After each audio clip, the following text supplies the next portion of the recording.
Pemirsa, penincapan kasus COVID-19 sanisayan mawawah kawentenan nyane ngagenang saking rahina sedurung nyane.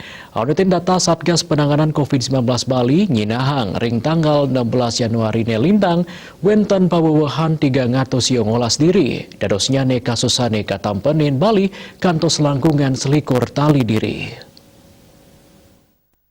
Tios punika, pasien sanikenak taler mawowo, nanging nenten ngelangkungin penincapan ring tanggal 16 Januari, wenten 100 petang dasa sio diri, sani kejantanang sampun kenak saking COVID-19.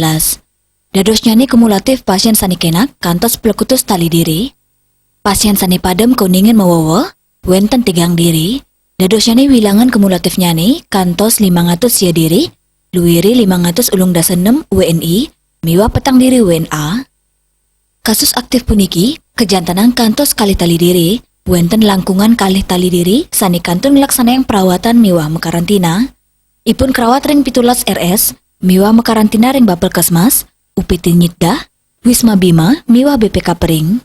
Dia Dewi Balipos Nguningayang.